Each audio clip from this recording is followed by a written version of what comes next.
नमस्कार साथियों, एवरग्रीन पाठशाला के यूट्यूब चैनल पर आप सभी का स्वागत है। इंडियन ज्योग्राफी में हम भारत के भौतिक प्रदेश पढ़ रहे हैं और भारत के जो भौतिक प्रदेश हैं उसमें तटवर्ती मैदानी प्रदेश पर हमारी बात चल रही है। आज हम उससे आगे की क्लास पढ़ेंगे और द्वीपीय प्रदेश भी आज कंप्लीट कर लेंगे। इस तरह से हमारा दूसरा टॉपिक भारत का भौतिक विभाजन या भारत के भौतिक प्रदेश आज कंप्लीट हो जाएगा। बिना देर किए शुरू करते हैं आज की क्लास। सबसे इंपॉर्टेंट बात, एक बार तो आप वीडियो को लाइक कर दें, अपने दोस्तों को शेयर करें, ज़्यादा से ज़्यादा लोगों तक इस वीडियो को पहुंचाएं ताकि सभी लोग इसका फ़ायदा उठा सकें। चलो बिना देर किए शुरू करते हैं तटवर्ती मैदानी प्रदेश। पिछली क्लास में हमने दोनों तटवर्ती मैदान पढ़ लिए थे, ठीक है। आज जो हमारी क्लास है उसमें हम पढ़ेंगे, पिछली जो हमारी क्लास हुई थी उसमें हमने तटवर्ती जो मैदान थे वो दोनों पढ़ लिए थे। आज इन दोनों तटवर्ती मैदान में क्या अंतर है वो हम पढ़ेंगे। किसमें? पश्चिमी तटीय मैदान व पूर्वी तटीय मैदान। पूर्वी तटीय मैदान में अंतर, ये हमारा आज का टॉपिक है। पहले तो हम इसे 5 मिनट में फिनिश करेंगे। लिखना इसमें कुछ नहीं है, आपको केवल समझना है। एक बार 1 मिनट रुके।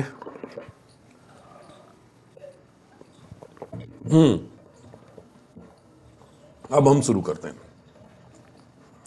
तटवर्ती मैदानी प्रदेश में पहले तो आप समझ लें कि ये वाला जो तटवर्ती मैदानी प्रदेश है ये तो है पश्चिमी तटवर्ती मैदान, और जो दूसरा मैं बना रहा हूं ग्रीन से, ये वाला जो तटवर्ती मैदान है ये है पूर्वी तटवर्ती मैदान। अब सुनो, ये जगह है कच्छ, ये कन्याकुमारी,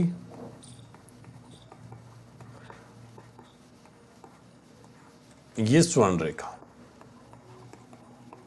अब मैं केवल आपको बताता जाऊंगा, 1 नंबर बिंदु लिखेंगे आप, और इसमें लिखना नहीं है, केवल समझना है। अगर पश्चिमी तटवर्ती मैदान पूछे कि कहां से कहां तक पश्चिमी तटवर्ती मैदान का विस्तार है, तो आपको पता होना चाहिए कच्छ से लेकर कन्याकुमारी। कच्छ से लेकर कन्याकुमारी तक विस्तार है पश्चिमी तटवर्ती मैदान का। इसी तरह से आपसे कोई पूछ ले कि पूर्वी तटवर्ती मैदानी प्रदेश का विस्तार कहां तक है, तो अपने को पता होना चाहिए स्वर्ण रेखा नदी से कन्याकुमारी तक। स्वर्ण रेखा से कन्याकुमारी तक, यह है इसका पहला अंतर। दूसरा अंतर, प्रमुख नदियां कौन सी हैं। अगर हमसे कोई पूछे कि पश्चिमी तटवर्ती मैदान का जो निर्माण करने वाली नदियां थी वो प्रमुख नदियां कौन सी थी, तो मैंने 4 नदियां आपको बताई थी। प्रमुख नदी माही, साबरमती, नर्मदा, तापी, और आगे लिख देंगे ETC यानी आदि एक्सेट्रा। ये 4 नदियां, इधर भी मैंने आपको 4 नदियां बताई थी और वो नदियां हमें याद होनी चाहिए।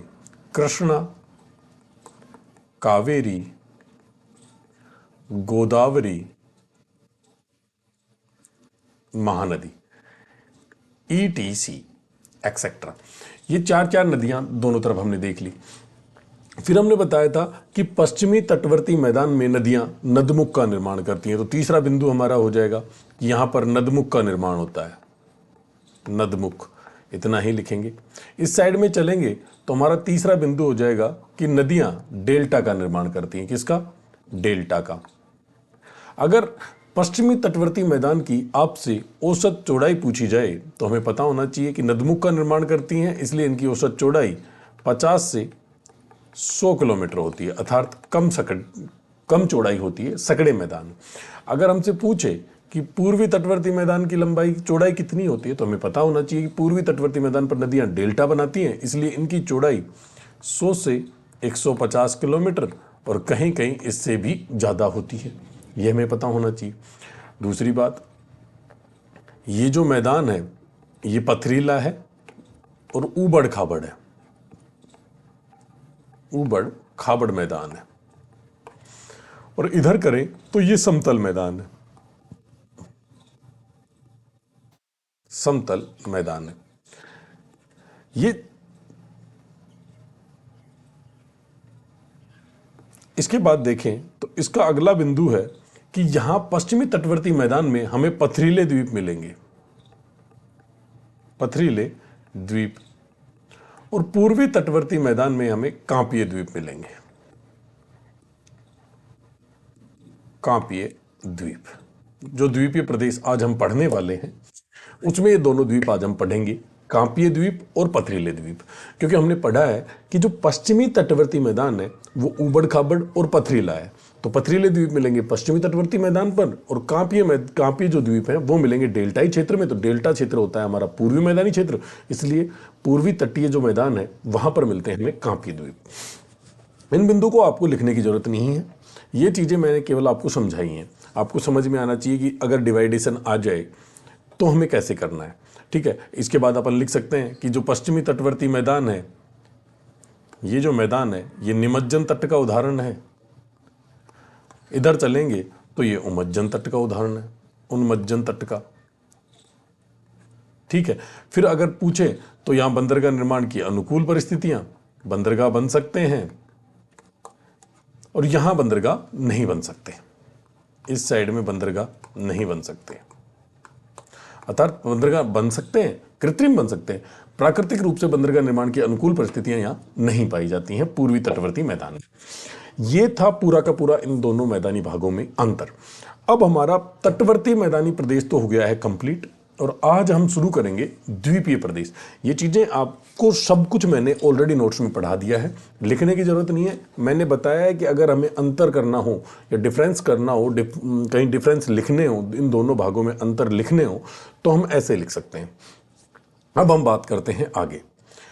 अब अपना लास्ट जो प्रादेशिक प्रदेश है या भौतिक विभाजन है उसके बारे में हम लिखना शुरू करते हैं, और इसके बारे में हम लिखते हैं द्वीपीय प्रदेश।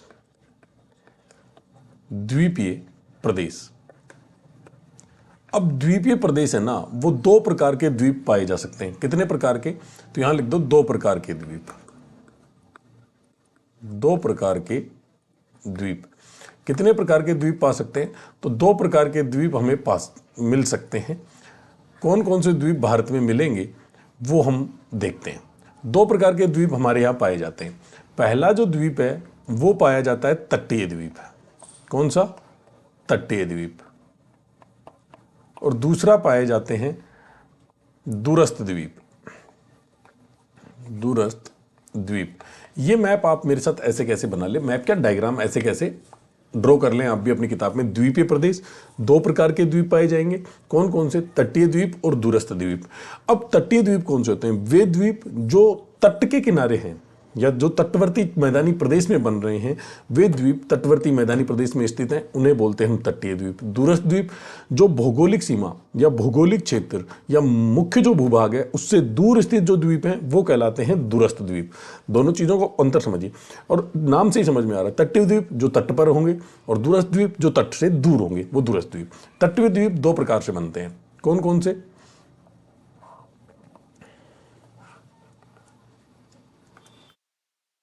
ये बनेंगे कांपीय द्वीप, और दूसरे बनेंगे पथरीले द्वीप। कांपीय द्वीप का मतलब जहां मिट्टी होगी अर्थात डेल्टाई क्षेत्र में, और पथरीले द्वीप जहां पर पथरीली भूमि होगी, उबड़ खाबड़ भूमि होगी, वहां पथरीले द्वीपों का निर्माण होगा।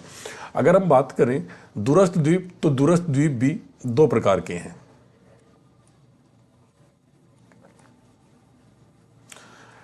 पहला जो है उसका नाम है ज्वालामुखी द्वीप, ज्वालामुखी पर्वतीय द्वीप, और दूसरा है प्रवाल भित्ति द्वीप। प्रवाल द्वीप या प्रवाल भित्ति द्वीप, प्रवाल भित्ति द्वीप। ऐसे के ऐसे ये डायग्राम आप भी बना लें। 2 मिनट का आपके पास समय है, इसे माइंड में रिकॉल करें और अपनी बुक में ऐसे के ऐसे नोट कर लें। 1 मिनट आप इसको बनाइए, तो मैं कुछ देख लेता हूं।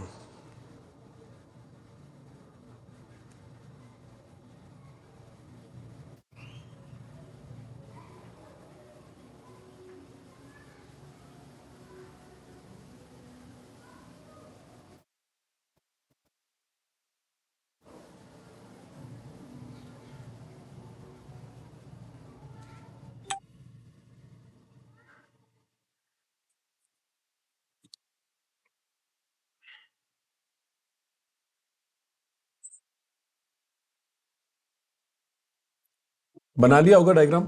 अब लिखिए आप तटीय द्वीप। पहली हेडिंग डालेंगे हम तटीय द्वीप, और तटीय द्वीप में पहला बिंदु लिखेंगे हम कांपीय द्वीप, तटीय द्वीप, और उसमें पहला बिंदु लिखेंगे कांपीय द्वीप। इसमें समझने वाला कुछ नहीं है। कांपीय द्वीप हमें केवल इसमें 4-5 लाइनें लिखनी है, वो आप मेरे साथ साथ नोट डाउन करते हुए चलें, ठीक है। फिर जो समझने वाली बात आएंगी वो आएंगी दूरस्थ द्वीपों में, वहाँ हम बात करेंगे समझने की। यहाँ ज़्यादा कुछ समझने वाला है नहीं, सीधी सीधी चीज़ें हमें लिखनी है, ठीक है। पहले तो ये याद रखें कि कांपीय द्वीप उस क्षेत्र में बनेंगे जहाँ मिट्टी पाई जाएगी, अर्थात समतल भूमि होगी या डेल्टा का निर्माण होगा, वहाँ पर बनते हैं कांपीय द्वीप। तो अगर भारत में ऐसी भूमि की बात करें तो वो पूर्वी तटीय मैदान में। तो पहला बिंदु तो हम लिखेंगे ये द्वीप पूर्वी तटीय मैदान, ये द्वीप पूर्वी तटीय मैदान के पास पाए जाते हैं। ये द्वीप पूर्वी तटीय मैदान या पूर्वी तट के पास पाए जाते हैं, पूर्वी तट के पास पाए जाते हैं, के पास पाए जाते हैं। इसमें आगे लिखो, जैसे हुगली नदी के मुहाने पर, जैसे हुगली नदी के किनारे, हुगली नदी के किनारे सागर द्वीप, जैसे हुगली नदी के किनारे सागर द्वीप। पहला बिंदु क्लियर हो जाना चाहिए। अब हम कुछ द्वीपों के नाम लिखेंगे, बाकी इसमें समझने वाला कुछ नहीं है, हमें केवल रटना है। अगर सीधा सीधा क्वेश्चन पूछ ले कि महानदी और ब्राह्मणी डेल्टा में कौन सा द्वीप है, तो हमें पता होना चाहिए। लिखो, महानदी ब्राह्मणी के डेल्टा में शॉर्ट द्वीप। कौन सा द्वीप? महानदी और ब्राह्मणी डेल्टा में शॉर्ट द्वीप है, ठीक है। आगे लिखे, रामेश्वरम में पंबन द्वीप, रामेश्वर में पंबन द्वीप, रामेश्वर में पंबन द्वीप। 3 बिंदु हो गए। चौथा बिंदु लिखेंगे, चौथा बिंदु है मन्नार की खाड़ी में, मन्नार की खाड़ी में अंडा कोटा व क्रोकोडाइल, व क्रोकोडाइल, व क्रोकोडाइल, अंडा कोटा व क्रोकोडाइल द्वीप स्थित है। मन्नार की खाड़ी में अंडा कोटा व क्रोकोडाइल द्वीप स्थित हैं। 4 बिंदु। एक लिख लेंगे भारत और श्रीलंका के बीच, भारत व श्रीलंका के बीच, भारत व श्रीलंका के बीच, भारत व श्रीलंका के बीच आदम सेतु, आदम सेतु। कच्चा तीबू द्वीप, कच्चा तीबू द्वीप, और ब्रैकेट में लिख देंगे विवादित द्वीप, विवादित द्वीप। विवादित, भारत और श्रीलंका के बीच में कच्चा तीबू द्वीप को लेकर विवाद रहता है। तो ये द्वीप थे जो तटीय द्वीप थे, ठीक है। तटीय द्वीप का जो पहला भाग था कांपीय द्वीप, उसमें ये द्वीप हमने पढ़े। कौन कौन से पढ़े? कौन से तट पर पाए जाएंगे? पूर्वी तट पर बनते हैं। कौन कौन से हैं? सागर द्वीप हुगली नदी के तट पर है, शोट द्वीप महानदी ब्राह्मणी डेल्टा में है। फिर हमने पढ़ा अंडा कोटा और क्रोकोडाइल द्वीप मन्नार की खाड़ी में है। आदम सेतु भारत श्रीलंका के बीच, कच्चा तीबू द्वीप भारत श्रीलंका के बीच, और उसके बाद हमने एक पढ़ा था रामेश्वरम में पंबन द्वीप। एटलीस्ट ये तो आपको याद होने ही चाहिए। इसमें समझने लायक कुछ भी नहीं था कि कोई चीज़ आपको समझानी पड़े, ये केवल नोट डाउन करते रहें आप मेरे साथ साथ। जहाँ समझाने वाले हैं वो ज्वालामुखी और प्रवाल द्वीप हैं। ज्वालामुखी द्वीप में जब हम अंडमान और निकोबार द्वीप पढ़ेंगे तो वो हमें समझना है, और उसके बाद जब प्रवाल द्वीप पढ़ेंगे हम तो उसमें हमें लक्षद्वीप को समझना है, ठीक है।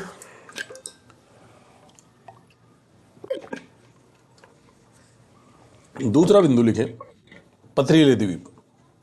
कौन सा द्वीप पढ़ेंगे अब हम? पथरीले द्वीप, पथरीले द्वीप।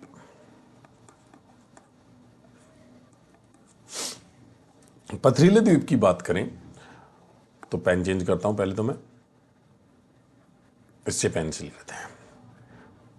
ये द्वीप प्राय पश्चिमी तट पर पाए जाते हैं। ये द्वीप प्राय पश्चिमी तट के पास पाए जाएंगे, पश्चिमी तट के पास पाए जाते हैं। ये द्वीप प्राय पश्चिमी तट के पास पाए जाते हैं।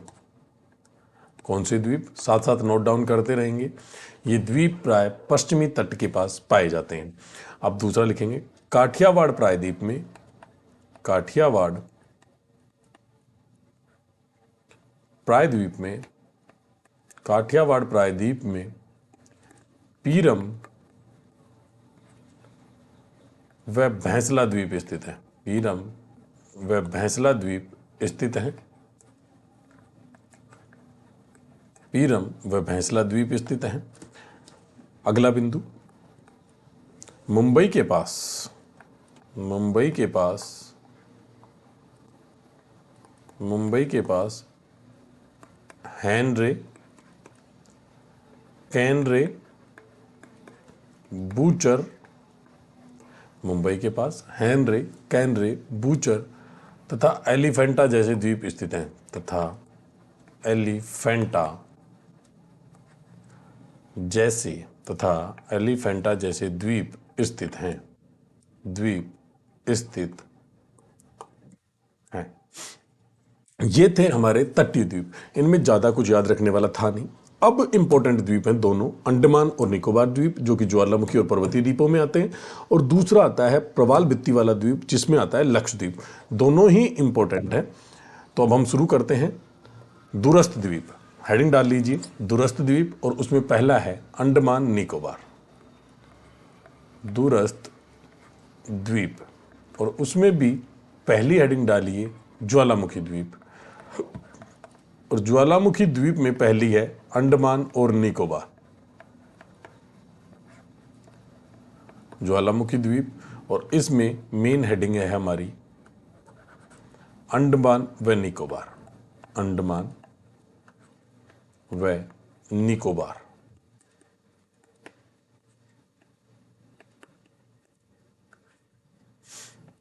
पहली बात तो आपको यह समझना है कि अंडमान और निकोबार जो द्वीप है वो बंगाल की खाड़ी वाले क्षेत्र में है, कि पूर्वी तट के साइड में जब हम चलेंगे तब हमें मिलेगा अंडमान और निकोबार द्वीप, और अरब सागर की तरफ जब हम चलेंगे तो वहां मिलेगा हमें लक्षद्वीप। ठीक है, अब हम बात करते हैं कि ज्वालामुखी द्वीप है, अंडमान और जो निकोबार द्वीप है इसको अराकान योमा पर्वत का ही विस्तार माना जाता है। कैसे? यहां से जो हिमालय पर्वत आ रहा है वो म्यांमार में ऐसे आएगा, और म्यांमार में हिमालय के विस्तार को बोला जाता है अराकान योमा। क्या बोला जाता है? कॉपी पेन रख दीजिए, आप पहले ही समझिए, अराकान योमा। और इसके नीचे ही यहां पर मिलेंगे हमें अंडमान और निकोबार द्वीप। तो अंडमान और निकोबार द्वीप को ही अराकान योमा पर्वत का विस्तार ही माना जाता है। ये बात हमें याद रखनी है। निर्माण कैसे होगा?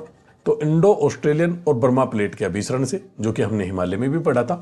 इंडो ऑस्ट्रेलियन और बर्मा प्लेट के अभिसरण से निर्माण होता है अंडमान और निकोबार द्वीप का। दो बिंदु पढ़े हमने। पहला हमने पढ़ा कि अंडमान और निकोबार द्वीप अराकान योमा पर्वत का ही विस्तार है। मैंने आपको समझाया कि ये हमारा हिमालय पर्वत है और ये इस तरफ ऐसे मुड़ के जा रहा है म्यांमार में। तो म्यांमार में जो हिमालय का विस्तार है उसे बोलते हैं अराकान योमा, अराकान योमा। और अराकान योमा के नीचे जब हम जाएंगे तो यहाँ हमें मिलेंगे अंडमान और निकोबार द्वीप। तो ये अंडमान और जो निकोबार द्वीप हैं ये अराकान योमा पर्वत का ही विस्तार माने जाते हैं। ये बात हमें याद रखनी है। ठीक है, ये सब थ्योरी में लिखवाऊंगा, लेकिन अभी मैं समझाने के पॉइंट ऑफ व्यू से आपको बता रहा हूँ, तो आप इस चीज़ को याद रखें। अभी मैप पर जितनी चीज़ें बन सकती हैं, डायग्राम में जो हम समझा सकते हैं, वो अभी तो हम बनाएंगे ही। ठीक है, एक काम करें, पूरा का पूरा एक नया पेज लेते हैं, उस पर अंडमान निकोबार द्वीप पूरा बनाएंगे। ठीक है, ये नया पेज हमने ले लिया। अब हम बात करते हैं, सबसे पहले तो हमने क्या देखा कि ये जो विस्तार है किसका है?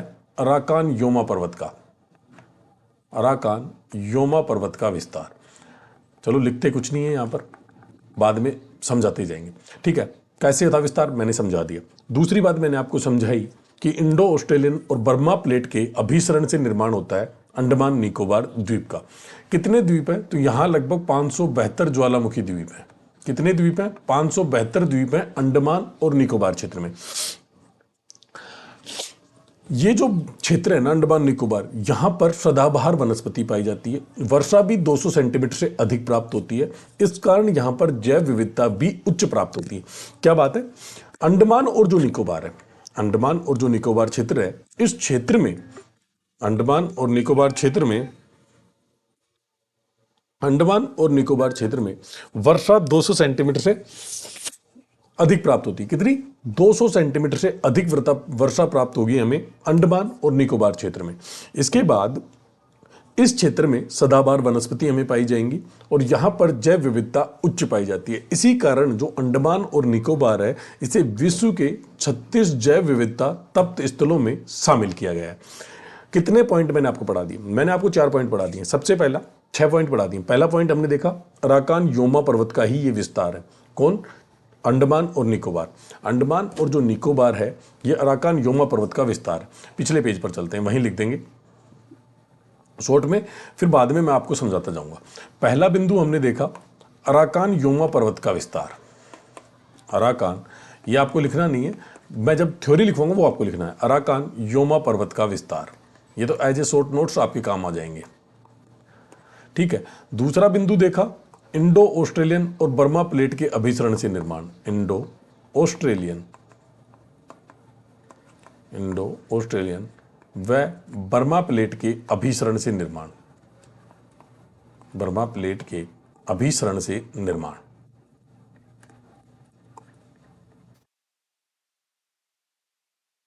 तीसरा देखा कि 572 ज्वालामुखी द्वीपों का समूह है। 572 ज्वालामुखी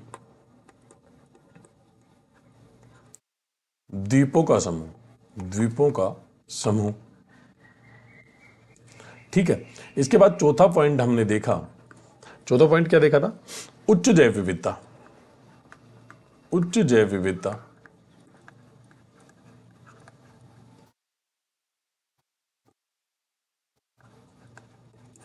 पांचवा, उच्च वर्षा,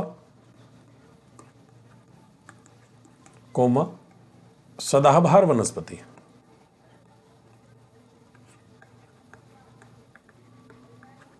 और छठा बिंदु हमने देखा था, 36 जैव विविधता स्थलों में एक। 36 जैव विविधता स्थलों में एक। अब ये जो अंडमान निकोबार द्वीप है, इसे अन्य नाम से भी जानते हैं। इसे एमरल्ड द्वीप भी कहा जाता है। क्या? एमरल्ड द्वीप। इसे मरकत द्वीप भी कहा जाता है।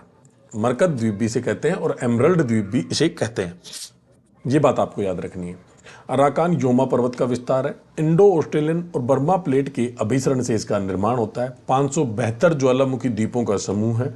उच्च जैव विविधता पाई जाती है, उच्च वर्षा पाई जाती है, सदाबहार वनस्पति है। 36 जैव विविधता तप्त स्थलों में से एक है। ठीक है। आगे बात करें तो यहां पर कुछ जनजातियां निवास करती हैं। अंडमान और निकोबार क्षेत्र में कुछ जनजातियां निवास करती हैं। उनके नाम है जैसे निकोबारी जनजाति, अंडमान जनजाति, अंडमानी, निकोबारी, अंडमानी, सोमपेन, सेंटेनलीज, ओंग और जरावा। ऐसी कुछ जनजातियां यहां पाई जाती हैं या निवास करती हैं। निकोबारी, अंडमानी, सोमपेन, सेंटेनलीज और ओंग और जरावा जनजाति, इस टाइप की कुछ जनजातियां भी यहां पाई जाती हैं। ये तो था कुल मिलाकर ज्वालामुखी जो द्वीप था अंडमान निकोबार, उसके बारे में ओवरव्यू। अब हम अंडमान और निकोबार के बारे में आगे चलकर एक एक चीज पढ़ते हैं। क्या क्या पढ़ेंगे? अब इसके बारे में और पढ़ते हैं। अब इसको मैं मिटा देता हूं, इसका हमें कोई काम नहीं। अब मैं एक लाइन बना रहा हूं, इसको आप मानकर चलना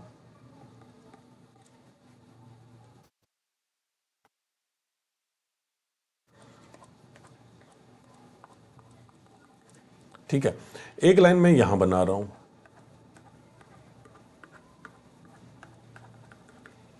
थोड़ा ऊपर ज्यादा हो गई, नीचे बनाते हैं इसको थोड़ा सा ना।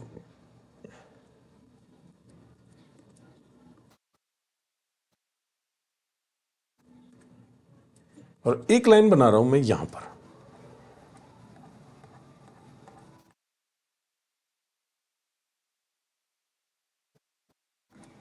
अब देखना, पहला जो ऊपर की लाइन है इसका नाम है कोको स्ट्रीट, कोको स्ट्रीट या कोको चैनल। ये जो दूसरी लाइन है इसका नाम है 10 डिग्री चैनल और इसका नाम है 6 डिग्री चैनल। ठीक है, ये बात समझ गए आप? 6 डिग्री चैनल, 10 डिग्री चैनल और कोको स्ट्रीट। अब इनको समझना है हमें। इस कोको स्ट्रीट के ऊपर एक द्वीप है और उस द्वीप का नाम है कोको द्वीप। ये द्वीप है कोको और ये द्वीप म्यांमार का है। कोको द्वीप म्यांमार का है। और इस 6 डिग्री चैनल के नीचे एक द्वीप है और उस द्वीप का नाम है, यह है सुमात्रा द्वीप और यह द्वीप है इंडोनेशिया का।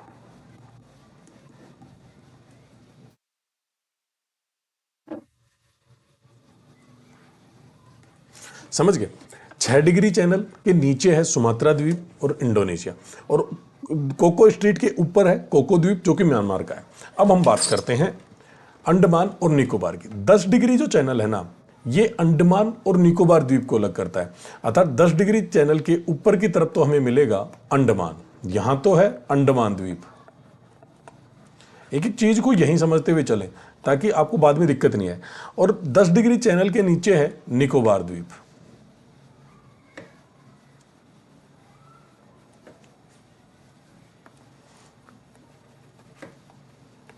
निकोबार द्वीप। तो आपसे क्वेश्चन पूछा जा सकता है कि कितने डिग्री चैनल अंडमान और निकोबार द्वीप को अलग करता है? तो 10 डिग्री चैनल। अब आपसे पूछ सकते हैं कि कोको स्ट्रीट कहां है? तो कोको स्ट्रीट किस किस को अलग करता है? तो कोको द्वीप म्यांमार तथा अंडमान और निकोबार द्वीप भारत। फिर आए 6 डिग्री चैनल किस किस को अलग करता है? तो अंडमान निकोबार द्वीप भारत तथा सुमात्रा द्वीप इंडोनेशिया को 6 डिग्री चैनल अलग करता है। समझ आई चीजें? एक एक चीज क्लियरली यहीं समझते हुए चलें, बाद में दोबारा जो हम नोट डाउन तो सारी चीजें करेंगे लेकिन वहां इतना सब याद करने की जरूरत ना पड़े, इस हिसाब से हमें पढ़ना है। अब बात करते हैं हम अंडमान की। पहले हम आएंगे अंडमान द्वीप में। अंडमान द्वीप में मैं आपको द्वीप बना रहा हूं। सबसे पहले ऊपर ही ऊपर बनाया मैंने ये एक द्वीप, ज्यादा बड़ा नहीं बन पाएगा, ये द्वीप बना दिया। ठीक है, और थोड़ा उस साइड में बनाते हैं। एक द्वीप, 2 द्वीप, 3 द्वीप, 4 द्वीप। ठीक है, ये ऐसे नहीं है एग्जैक्ट सीधे रखेंगे तो हमारे इस पूरे के पूरे पेज पे आएंगे नहीं, इसलिए हमने थोड़े तिरछे रखे हुए हैं। ये बात आपको याद रखनी है ना। ये द्वीप है उत्तरी अंडमान। अलग अलग पेन से बनाए तो ज्यादा बढ़िया रहेगा ना। ये है उत्तरी अंडमान, उत्तरी अंडमान। इसे मैं लिख देता हूं NA। ठीक है, इसके बाद एक मिनट और इसको भी मिटाते हैं एक बार।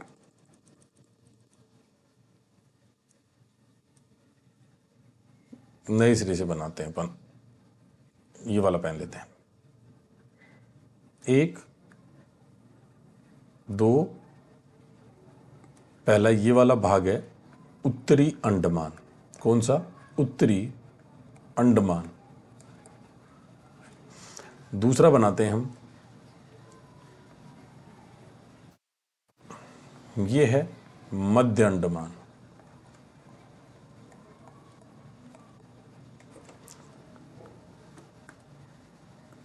तीसरा बनाते हैं हम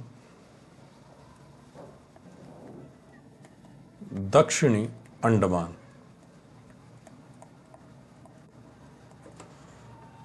और चौथा बनाते हैं हम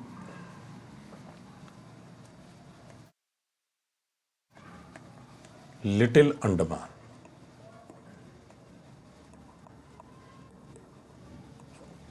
समझ गए? उत्तरी अंडमान, मध्य अंडमान, दक्षिणी अंडमान और लिटिल अंडमान। अब पहले हम इनकी बात करते हैं। उत्तरी अंडमान पर हमें एक चोटी याद रखनी है और उस चोटी का नाम है सैडल पीक। कौन सी चोटी है? Saddle peak.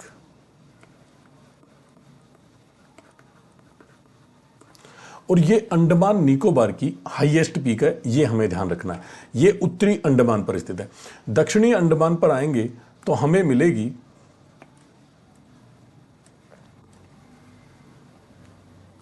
चोटी नहीं है, ये एक जगह है जिसका नाम है पोर्ट ब्लेयर।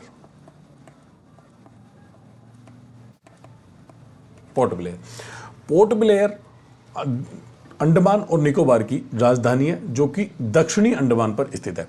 क्या? पोर्ट ब्लेयर अंडमान और निकोबार की राजधानी है। पोर्ट ब्लेयर अंडमान और निकोबार की राजधानी है, जो कि दक्षिणी अंडमान पर स्थित है। ठीक है, अब दक्षिणी अंडमान और लिटिल अंडमान के बीच में एक पास पाया जाता है। ठीक है, इस पास का नाम हम देखते हैं। ये मान लीजिए, थोड़ा छोटा करना पड़ेगा इसको ना, ये कर लिया हमने, और भी छोटा करते हैं, 1 मिनट।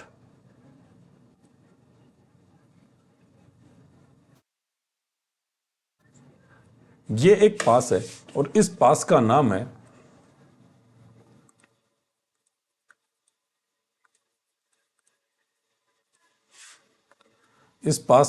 है डंकन पास। क्या? डंकन पास या डंकन दर्रा। दक्षिणी अंडमान और लिटिल अंडमान के बीच में पाया जाता है डंकन पास, ये भी हमें याद रखना है। ठीक है, कितनी चीजें क्लियर हो गई? अब तक हमने जो अंडमान द्वीप पढ़ा है उसके 4 भाग बनाए: उत्तरी अंडमान, मध्य अंडमान, दक्षिणी अंडमान और लिटिल अंडमान। सैडल पीक, जो कि अंडमान और निकोबार द्वीप की हाईएस्ट पीक है, वो उत्तरी अंडमान पर पाई जाती है। मध्य अंडमान, अभी हम इसके बारे में बात करेंगे। दक्षिणी अंडमान, दक्षिणी जो अंडमान है, दक्षिणी जो अंडमान की हम बात कर रहे हैं, ये दक्षिणी अंडमान, ये अंडमान तो सारा ही दोबारा लिखना पड़ता दिखता है।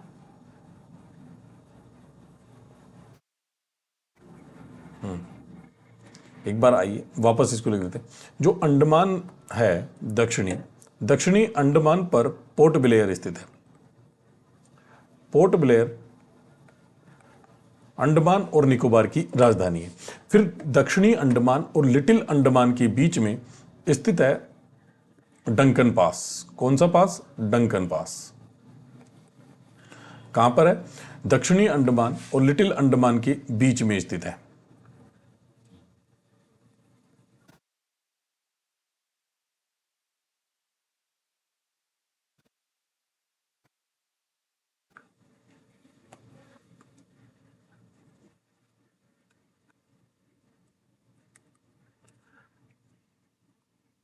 दो यहां पर हमें ज्वालामुखी मिलेंगे, तो ज्वालामुखी बना देता हूं मैं।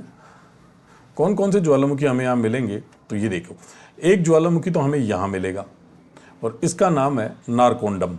कौन सा? नारकोंडम। नारकोंडम कौन सा ज्वालामुखी है? ये नारकोंडम ज्वालामुखी है। और दूसरा ज्वालामुखी भी हमें यहीं पर मिलेगा, जो कि मध्य अंडमान है उसकी पूर्वी दिशा में, और उसका नाम है बैरन द्वीप। ठीक है, कौन सा? बैरन। दूसरा भी हमें यहीं मिलेगा और इसका नाम है, ये मान लीजिए, बैरन। 2 ज्वालामुखी हमने देख ली। कौन कौन से? अंडमान। 2 ज्वालामुखी कौन कौन से थे? बैरन द्वीप। बैरन सक्रिय ज्वालामुखी है और नारकोंडम निष्क्रिय या सुसुप्त ज्वालामुखी है। निष्क्रिय ज्वालामुखी वो होते हैं जिनमें अब लावा का उद्गार नहीं होगा, जिन्हें हम मृत ज्वालामुखी या निष्क्रिय ज्वालामुखी कहते हैं। सुसुप्त ऐसे हैं कि ऐसे ज्वालामुखी जिनमें पहले कभी उद्गार हुआ था, वर्तमान में नहीं हो रहा, लेकिन भविष्य में कभी उद्गार हो सकता है, उन्हें बोलते हैं सुसुप्त। मृत में इन फ्यूचर कभी भी उद्गार नहीं होगा, ऐसी उम्मीद की जाती है। यह था पूरा का पूरा अंडमान द्वीप। अब बात करते हैं हम निकोबार द्वीप की। निकोबार द्वीप को भी इसी तरीके से 3 भागों में हम बांटते हैं। यह है कार निकोबार। कार निकोबार। इसके बाद दूसरे की बात करें तो यह है लिटिल निकोबार। कौन सा? लिटिल निकोबार। कोई बिंदु यदि आपको समझ नहीं आया है तो आप मुझसे कमेंट बॉक्स में पूछ सकते हैं। और ये लास्ट में जो मैं बना रहा हूं, थर्ड इसका नाम है ग्रेट निकोबार। ये है ग्रेट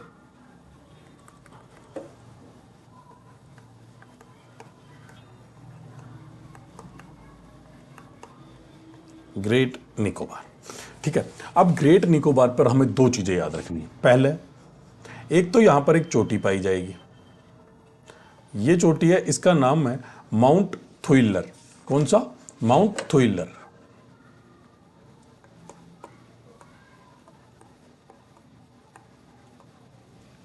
अगर निकोबार द्वीप की सर्वोच्च चोटी पूछी जाए तो उसका नाम है माउंट थुइलर, और यदि यह पूछा जाए कि अंडमान और निकोबार द्वीप की दूसरी सबसे ऊंची चोटी कौन सी है तो वो है माउंट थुइलर। ठीक है, इसी ग्रेट निकोबार पर एक बिंदु स्थित है और उस बिंदु को हम पेन चेंज करके लिखेंगे। यह बिंदु है इंदिरा पॉइंट।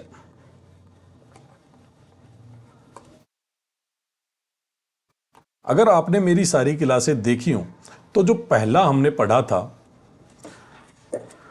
पहला जो टॉपिक था हमारा भारत का सामान्य परिचय, उसमें यह बिंदु मैंने आपको पढ़ाया था कि इंदिरा पॉइंट भारत का दक्षिणतम बिंदु है। अब आपको यह बताना है कि भूमध्य रेखा से इंदिरा पॉइंट के बीच की दूरी कितनी है। क्या बताना है? भूमध्य रेखा से इंदिरा पॉइंट के बीच की दूरी कितनी है, यह बात आपको मुझे बतानी है। ठीक है, क्या बताना है? भूमध्य रेखा से इंदिरा पॉइंट की दूरी कितनी है। भूमध्य रेखा से इंदिरा पॉइंट की दूरी कितनी है, यह बात आपको मुझे कमेंट बॉक्स में बतानी है। ये लो, अब देखो पूरी की पूरी चीज का एक बार फिर रिवीजन करते हैं। सबसे पहले ऊपर आई कोको स्ट्रीट। कोको स्ट्रीट अलग करती है अंडमान निकोबार द्वीप को कोको द्वीप से। ठीक है, कोको द्वीप म्यांमार का है, ये चीज हमने समझ ली। उसके बाद हम आगे बढ़े और हमें पता चला कि अंडमान को हमने 2-3 भागों में बांट दिया। उत्तरी अंडमान, जिसकी सबसे ऊंची चोटी सैडल पीक, और वही चोटी है अंडमान निकोबार की सबसे ऊंची चोटी। फिर आता है मध्य अंडमान। मध्य अंडमान के पूर्व में हमें मिलता है नारकोंडम ज्वालामुखी, जो कि एक सुसुप्त या निष्क्रिय ज्वालामुखी है, और एक है बैरन, जो कि सक्रिय ज्वालामुखी है। फिर दक्षिणी अंडमान आया। दक्षिणी अंडमान पर पोर्ट ब्लेयर स्थित है, और पोर्ट ब्लेयर अंडमान और निकोबार की राजधानी है। उसके बाद आया लिटिल अंडमान। लिटिल अंडमान और दक्षिणी अंडमान के बीच में एक दर्रा पाया जाता है जिसे बोलते हैं डंकन पास। उसके बाद 10 डिग्री चैनल आता है, और 10 डिग्री चैनल अंडमान और निकोबार को अलग करता है। जब 10 डिग्री चैनल के नीचे हम जाएंगे तो निकोबार आएगा। निकोबार में कार निकोबार, फिर आएगा लिटिल निकोबार, और लिटिल निकोबार के नीचे है ग्रेट निकोबार। ग्रेट निकोबार की सबसे ऊंची चोटी है माउंट थुइलर, जो कि अंडमान और निकोबार की दूसरी सबसे ऊंची चोटी है, और इस पर एक बिंदु पाया जाता है इंदिरा पॉइंट, जो कि भारत का दक्षिणतम बिंदु है। अब आपको बताना है कि इंदिरा पॉइंट की भूमध्य रेखा से दूरी कितनी है। इसके बाद आता है 6 डिग्री चैनल, और 6 डिग्री चैनल सुमात्रा द्वीप इंडोनेशिया को भारत के अंडमान और निकोबार द्वीप से अलग करता है। यह था कंप्लीट अंडमान और निकोबार द्वीप। अब हम इसके बारे में लिखना शुरू करते हैं। सिस्टमेटिक ढंग से लिखते हुए चलेंगे, कोई जल्दी नहीं है, और फिर हम लक्षद्वीप पढ़ेंगे। लक्षद्वीप में ज्यादा टाइम नहीं लगेगा। अब लिखना शुरू कीजिए आप। अंडमान और निकोबार द्वीप में इस द्वीप के अन्य नाम, इस द्वीप के अन्य नाम, इस द्वीप के अन्य नाम, इस द्वीप के अन्य नाम मरकत और एमरल्ड द्वीप हैं। मरकत और एमरल्ड, मरकत और एमरल्ड द्वीप हैं। मरकत और एमरल्ड द्वीप हैं। दूसरा बिंदु लिखेंगे। दूसरे बिंदु में आप लिखेंगे यह द्वीप अराकान योमा पर्वत का ही विस्तार है। यह द्वीप अराकान योमा पर्वत का, यह द्वीप अराकान योमा पर्वत का विस्तार माने जाते हैं। यह द्वीप अराकान योमा पर्वत का विस्तार माने जाते हैं। यह द्वीप अराकान योमा पर्वत का विस्तार माने जाते हैं। अगला बिंदु, थर्ड बिंदु हम लिखेंगे, और थर्ड बिंदु में हमें लिखना है, क्या लिखेंगे आप बताइए मुझे। थर्ड बिंदु में लिखें इस द्वीप का निर्माण इस द्वीप का निर्माण इस द्वीप का निर्माण इस द्वीप का निर्माण इंडो ऑस्ट्रेलियन इस द्वीप का निर्माण इंडो ऑस्ट्रेलियन व बर्मा प्लेट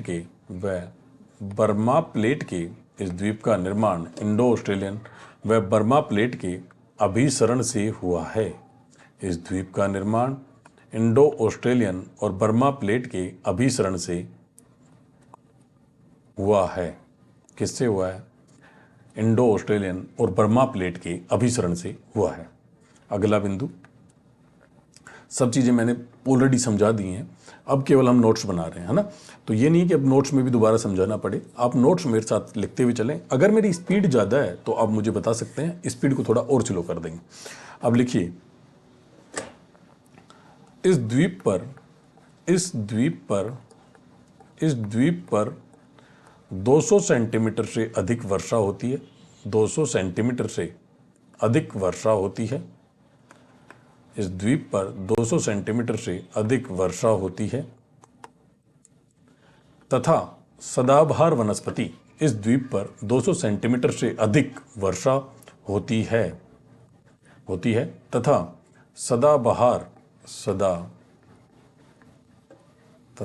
सदाबहार वनस्पति इस द्वीप पर 200 सेंटीमीटर से अधिक वर्षा होती है तथा सदाबहार वनस्पति पाई जाती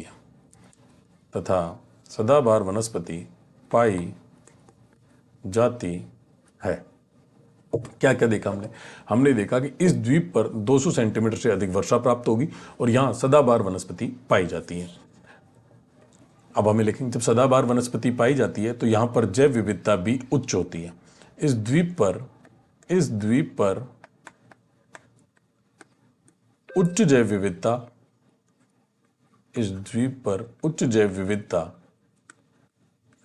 पाई जाती है। इस द्वीप पर उच्च जैव विविधता पाई जाती है। इस द्वीप पर उच्च जैव विविधता पाई जाती है। इसके बाद यह द्वीप विश्व के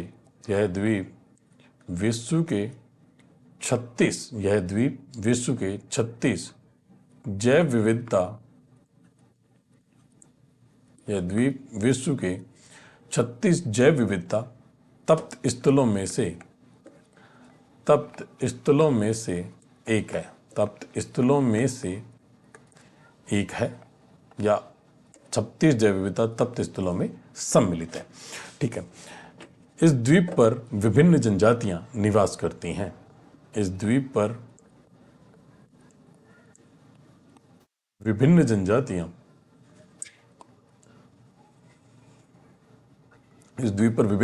अनेक जनजातियां निवास करती हैं। इस द्वीप पर अनेक जनजातियां निवास करती हैं। इस द्वीप पर अनेक जनजातियां निवास करती हैं जैसे अंडमानी, निकोबारी, सोमपेन,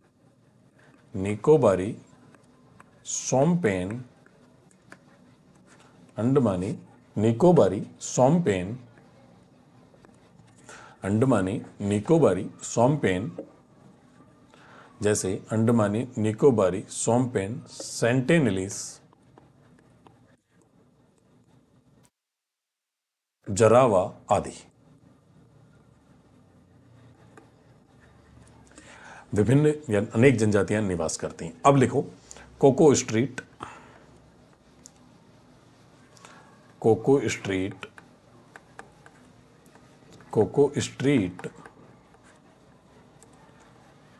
अंडमान व निकोबार द्वीप को कोको स्ट्रीट अंडमान व निकोबार द्वीप को कोको स्ट्रीट अंडमान व निकोबार द्वीप को कोको द्वीप म्यांमार से ब्रैकेट में म्यांमार लिखेंगे, कोको द्वीप म्यांमार से अलग करता है, से अलग करता है या अलग करती है। कोको चैनल अंडमान व निकोबार द्वीप को कोको द्वीप म्यांमार से अलग करता है। ये बात हो गई। अब हम आगे चलें। अंडमान निकोबार की सबसे ऊंची चोटी, अंडमान निकोबार द्वीप की, अंडमान निकोबार द्वीप की,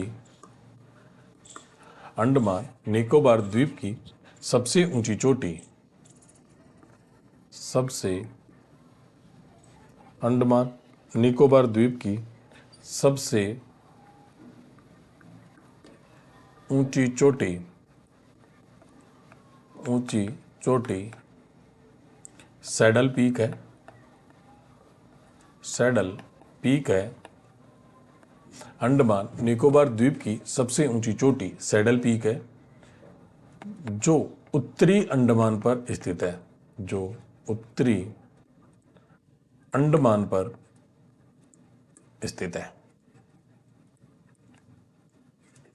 ठीक है।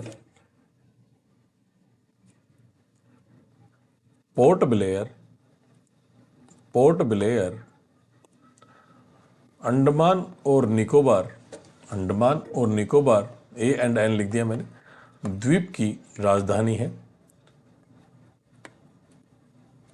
पोर्ट ब्लेयर अंडमान और निकोबार द्वीप की राजधानी है, जो पोर्ट ब्लेयर अंडमान और निकोबार द्वीप की राजधानी है, जो दक्षिणी अंडमान पर पाई जाती, दो दक्षिणी अंडमान पर है, पाई जाती नहीं, दक्षिणी अंडमान पर स्थित है, दो दक्षिणी अंडमान पर स्थित है,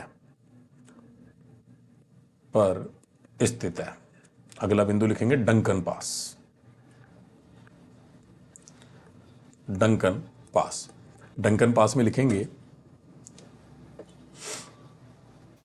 डंकन पास में लिखिए दक्षिणी अंडमान,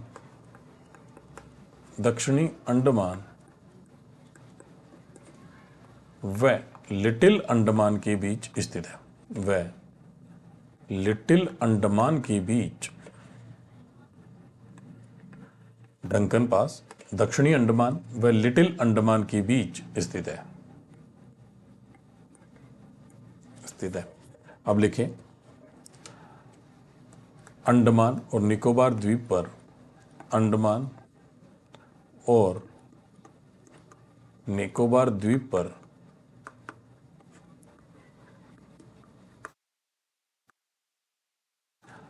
बैरन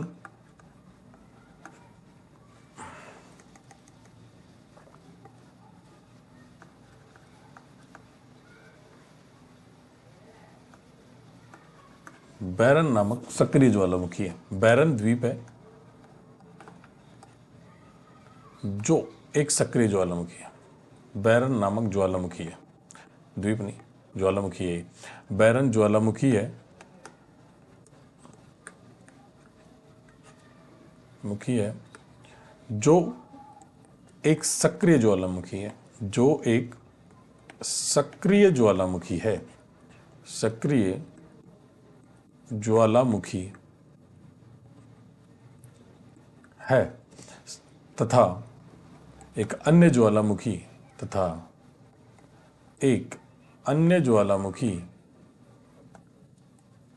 तथा एक अन्य ज्वालामुखी नारकोंडम है, तथा एक अन्य ज्वालामुखी नारकोंडम है, जो निष्क्रिय ज्वालामुखी है, जो निष्क्रिय ज्वालामुखी है, तथा एक अन्य ज्वालामुखी नारकोंडम है, जो निष्क्रिय ज्वालामुखी है। ठीक है।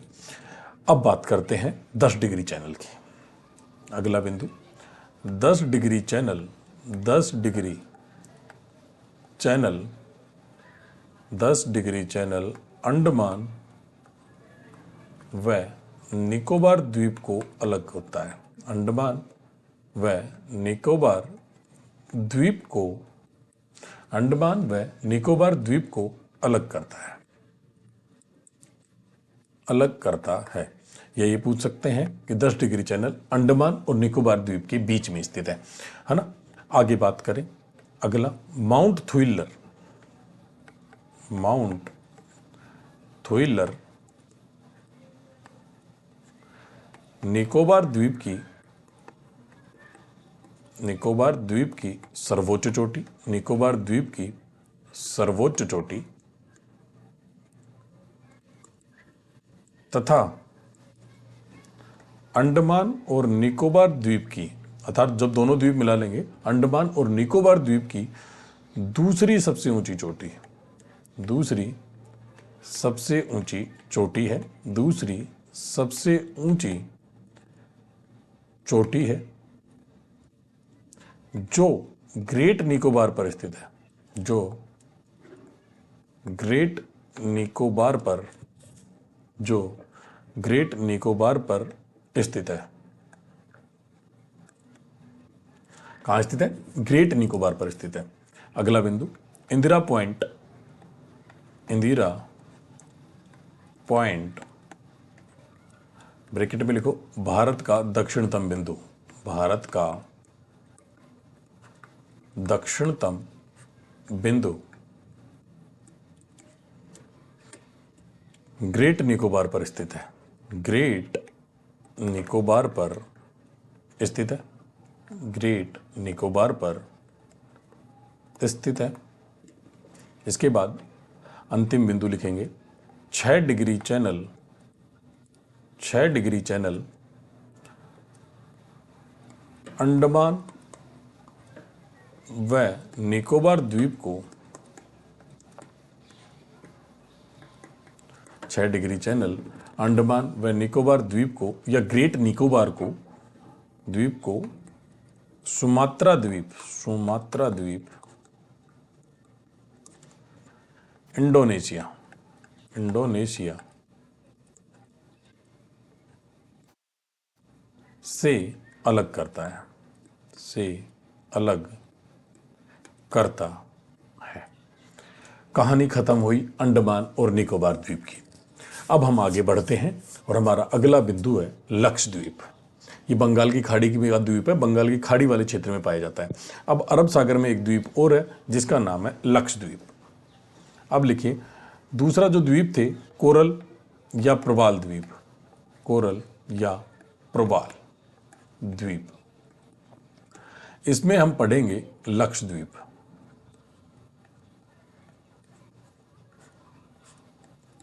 अब समझिए लक्षद्वीप अरब सागर में, लक्षद्वीप जो है ना उनका निर्माण हुआ है प्रवाल भित्तियों के द्वारा, इन द्वीपों का निर्माण हुआ है। और लक्षद्वीप पर कुल 36 द्वीप हैं। कितने द्वीप हैं? 36 द्वीपों का समूह है, 36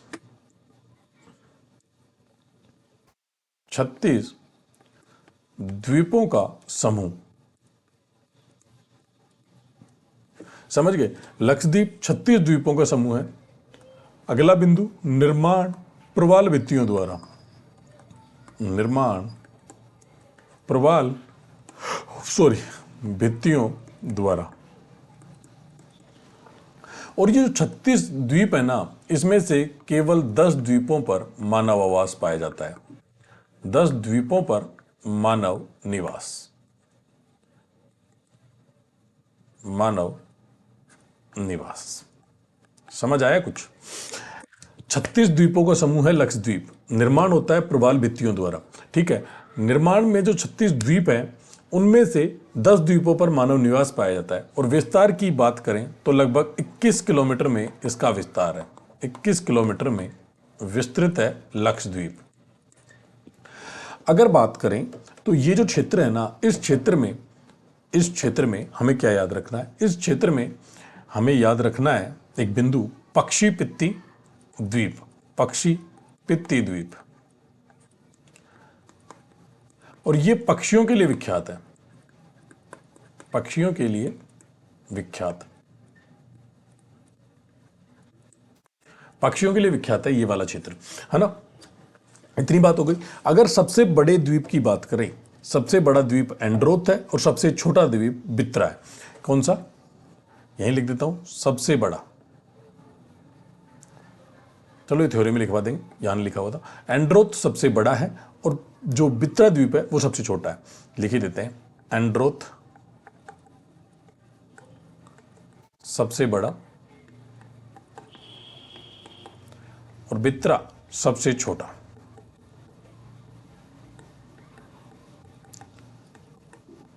क्या देखा हमने? और लक्षद्वीप की राजधानी है कवरत्ती। कवरत्ती। इतनी चीजें समझिए पहले। लक्षद्वीप का निर्माण होता है प्रवाल भित्तियों के द्वारा, एक निर्माण किया जाता है। प्रवाल भित्तियों द्वारा निर्मित द्वीपों का एक समूह है लक्षद्वीप, जिसमें 36 द्वीप हैं। इन 36 द्वीपों में से केवल 10 द्वीपों पर ही मानव निवास पाया जाता है। 21 किलोमीटर के क्षेत्र में यह विस्तार है इसका। यहाँ पर पक्षी पित्ती द्वीप स्थित है, जो कि पक्षियों के लिए विख्यात है, और यहीं पर पक्षी विहार भी स्थित है। अगर इसकी राजधानी की बात करें तो कवरत्ती है। इसके सबसे बड़े द्वीप की बात करें एंड्रोथ, और सबसे छोटा द्वीप बित्रा है। इसके 3 कुछ प्रमुख द्वीप हैं, वो मैं इधर समझाता हूं आपको ना। हम मान लेते हैं कि ये जो चैनल है ये 8 डिग्री है। कितने डिग्री चैनल है ये मान लीजिए 8 डिग्री चैनल है। ये चैनल है 9 डिग्री और ये चैनल है 11 डिग्री। कितने डिग्री? ये है 11 डिग्री चैनल, 9 डिग्री चैनल और 8 degree channel. Channel channel channel. अब देखिए इसके 3 प्रमुख द्वीप हैं। कौन कौन से द्वीप है? 3 प्रमुख। तो उन 3 प्रमुख द्वीपों में पहला द्वीप है अमीनी दीवी।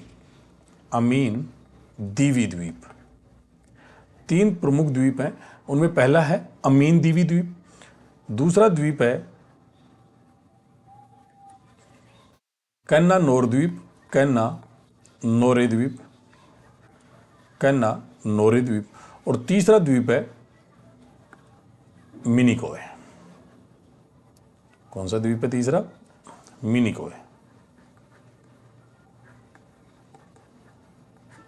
ये 3 इसके प्रमुख द्वीप हैं और ये इसके नीचे पाया जाएगा हमें मालदीव।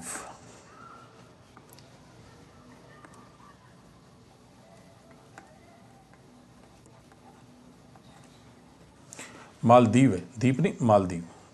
लिखने में गड़बड़ हो रही है आज। मालदीव इंपॉर्टेंट क्या है? 8 डिग्री चैनल मिनिकोय को मालदीव से अलग करता है, या लक्षद्वीप को मालदीव से अलग करता है 8 डिग्री चैनल। 9 डिग्री चैनल कन्ना नोरे द्वीप और मिनिकोय द्वीप के बीच में है। 11 डिग्री चैनल अमीन दीवी द्वीप और कन्ना नोरे द्वीप के बीच में स्थित है। अब बात करें कवरत्ती, तो अगर कवरत्ती की लोकेशन की हम बात करें तो कवरत्ती की लोकेशन है यहां पर, अर्थात 9 डिग्री चैनल के ऊपर उत्तर में कवरत्ती द्वीप स्थित है या कवरत्ती स्थित है। यह था पूरा का पूरा लक्षद्वीप। अगर कोई चीज आपको समझ नहीं आए तो आप मुझसे दोबारा पूछ सकते हैं, और यदि आपकी समझ आ गई हो तो हम लिखना शुरू करते हैं। फिर भी यदि कोई चीज आपको समझ नहीं आए तो आप मुझसे कमेंट बॉक्स में दोबारा भी पूछ सकते हैं। अब लिखना शुरू कीजिए। सबसे पहले पहला बिंदु हम लिखेंगे, पहला बिंदु से लिखना शुरू कीजिए। प्रवाल भित्तियों से निर्मित, प्रवाल भित्तियों से निर्मित, प्रवाल भित्तियों से निर्मित 36 द्वीपों का समूह है। प्रवाल भित्तियों से निर्मित 36 द्वीपों का समूह है। 36 द्वीपों का समूह है, समूह है, जिसमें से प्रवाल भित्तियों से निर्मित 36 द्वीपों का समूह है, जिसमें से 10 द्वीपों पर, जिसमें से 10 द्वीपों पर मानव निवास पाया जाता है, जिसमें 10 द्वीपों पर मानव निवास पाया जाता है। ठीक है, आगे लिखें। लगभग 21 किलोमीटर में विस्तृत है। लगभग यह द्वीप, लगभग यह द्वीप 21 किलोमीटर में विस्तृत है। लगभग यह द्वीप 21 किलोमीटर में विस्तृत है। 2 बिंदु हो गए। तीसरा लिखेंगे पक्षी पित्ती द्वीप। पक्षी पित्ती द्वीप, पक्षी पित्ती द्वीप पक्षियों के लिए प्रसिद्ध है, पक्षियों के लिए, पक्षी पित्ती द्वीप पक्षियों के लिए प्रसिद्ध है, प्रसिद्ध है तथा यहीं पर पक्षी विहार स्थित है, तथा यहीं पर पक्षी विहार स्थित है, तथा यहीं पर पक्षी विहार स्थित है, तथा यहीं पर पक्षी विहार स्थित है। आगे बात करें, इसका सबसे बड़ा द्वीप, इसका सबसे बड़ा द्वीप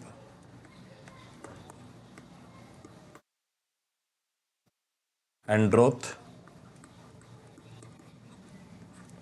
वह सबसे छोटा द्वीप, छोटा द्वीप बित्रा है, वह सबसे छोटा द्वीप बित्रा है। सबसे बड़े द्वीप की बात करें तो एंड्रोथ है, और सबसे छोटे द्वीप की बात करें तो बित्रा है। इसके बाद लक्षद्वीप की राजधानी, लक्षद्वीप की राजधानी, लक्षद्वीप की राजधानी कवरत्ती है, लक्षद्वीप की राजधानी कवरत्ती है, जो 9 डिग्री चैनल के उत्तर में स्थित है, 9 डिग्री चैनल के उत्तर में स्थित है, जो 9 डिग्री चैनल के उत्तर में स्थित है। समझ गए? अब आगे लिखें, ये आप नहीं भी लिखें कि 9 डिग्री चैनल के उत्तर में एक दक्षिण में, इससे कोई फर्क नहीं पड़ता है, बस ये हमें पता होना चाहिए कि लक्षद्वीप की राजधानी कवरत्ती है। आगे बात करें, लक्षद्वीप पर अब हमें लिख देते हैं 8 degree channel, 8 degree channel Lakshadweep को मालदीव से, लक्षद्वीप को मालदीव से अलग करता है, से अलग करता है। लास्ट बिंदु 10 डिग्री हो गए। लक्षद्वीप के 3 प्रमुख द्वीप समूह शामिल हैं। लक्षद्वीप पर निम्न प्रमुख द्वीप हैं, निम्न प्रमुख द्वीप हैं, और यहां पर लिख देंगे नंबर 1 अमीन दीवी, अमीन दीवी, नंबर 2 कन्ना नोरे, कन्ना नोरे, और नंबर 3 मिनिकॉय। ये था पूरा लक्षद्वीप। इस तरह से भारत के जो भौतिक प्रदेश वाला टॉपिक था वो आज हमारा फिनिश हो गया है। कल की क्लास से हम भारत के अफवाह तंत्र पर बात करेंगे, जिसमें प्रमुख नदियों की बात करेंगे। अफवाह तंत्र, नदियाँ, झीलें दोनों आएंगी इसमें। पहले हम नदियाँ पढ़ेंगे, उसके बाद में झीलों की चर्चा करेंगे। आज की क्लास में इतना ही। यदि फिर भी कोई डाउट भारत के भौतिक प्रदेश में आपको रह जाता है तो आप मुझे कमेंट बॉक्स में बता सकते हैं, हम उस पर दोबारा डिस्कशन कर लेंगे। आज की क्लास में इतना ही। थैंक यू, धन्यवाद। फिर मिलते हैं कल की क्लास में।